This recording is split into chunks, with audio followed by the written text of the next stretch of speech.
Welcome to my channel. అందరూ బాగున్నారండి. నవరాత్రులు అయిపోయినాయి. ఏకాదశి అండి ఈరోజు కృష్ణుని గుడికి పోయినాము. కర్టెన్ వేసినారండి. హారతికి ముందు కర్టెన్ వేసింటారండి. అందరము నిలబడి ఉంటాము. ఇప్పుడు హారతి మొదలవుతుందండి. ఇలా కర్టెన్ తీస్తారు.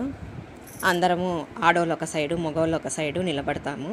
హారతి మొదలవుతుందండి. ప్రతి ఏకాదశికి అభిషేకం చేసి కృష్ణునికి అలంకారం చేస్తారండి. రాధా రుక్మిణి మాత కూడా ఉంటారండి. అందరికీ అలంకారం చేసి పెట్టింటారు. ఇప్పుడు హారతి మొదలైంది. ఇలా హారతి ప్రతి ఏకాదశికి ఉంటుందండి. ఒక్కసారే ఇస్తారండి హారతి. ఇక్కడ ప్రతి ఒక్కరు వచ్చినప్పుడల్లా హారతి అనేది ఇవ్వరండి. ఊరికే దర్శనం చేసుకొని తులసి తీర్థం తీసుకొని పోవాలండి. అంతేగాని హారతి అనేది ఉదయము ఏకాదశి రోజు 11 గంటలకండి, రాత్రి శయన హారతి 9 గంటలకండి, మామూలు హారతి 8 గంటలకు ఉంటుందండి. ప్రతి గుళ్ళోనూ ఇలాగే ఉంటుందండి ఇక్కడ పద్ధతి. మేము మధ్యప్రదేశ్లో ఉంటానండి, అందుకని నార్త్ సైడ్ అంతా ఇలాగే ఉంటుందండి పద్ధతి. మన సైడ్ లాగా ప్రతి ఒక్కరు వచ్చిన వాళ్ళకి అందరికీ హారతి అనేది ఇవ్వరండి. చూడండి, శ్రీకృష్ణునికి అలంకారం చేసినారు. హారతి జరుగుతూ ఉందండి. అందరము నిలబడే ఉండి హారతి పాట పాడతారండి. ప్రతి ఒక్కరూ పాట పాడతారండి. అందుకని ఇక్కడ అందరికీ పాటలు బాగా వస్తాయండి. హారతి పాటలు చిన్నపిల్లల కాడి నుంచి పెద్దవాళ్ళ వరకు హారతి పాటలు ప్రతి ఒక్కరికి పాడతారండి.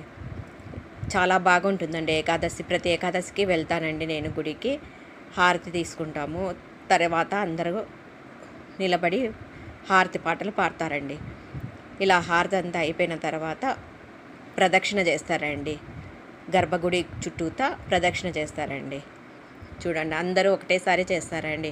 హరే రామ హరే కృష్ణ కృష్ణ కృష్ణ హరే హరే అని చెప్తా ఉంటే చేస్తారండి. తర్వాత ప్రసాదాలు తీసుకొని బయటికి వచ్చి అక్కడే శివుని గుడి ఉందండి. శివాలయంలో ఇలా నీళ్ళతో మేమే అభిషేకం చేసుకొని ఇలా మూర్తులు పెట్టినారండి. ఇలా అన్నిటినీ దర్శనం చేసుకొని వస్తామండి. తర్వాత ఇక్కడ శీతలమాతకు పూజ చేస్తామండి. ఈమెకు నీళ్ళతోనే అభిషేకం చేస్తామండి. పాలు పంచామృతాలతో అభిషేకాలు చేస్తారు. బొట్లు అవి పెడతామండి. ఇలా అంతా మరకలు చేస్తున్నారు అనేసి మూర్తిని అద్దంలో వేసి బాక్స్ లాగా చేసి కూర్చోపెట్టినారండి, గలీజ్ అంతా కాకోకుండా. ఇక్కడ కింద చిన్న శీతలమాతని కూర్చోబెట్టినారండి. ఇక్కడ పూజ చేసుకోమంటారు. పూలు ఇలా నీళ్ళతోనే రోజు చేసి మొక్కుంటామండి. ఈమె దగ్గర దీపాలు అగరబత్తీలు అలాంటివి ఏమీ వెలిగించరండి. తర్వాత ఆంజనేయుల స్వామి అండి.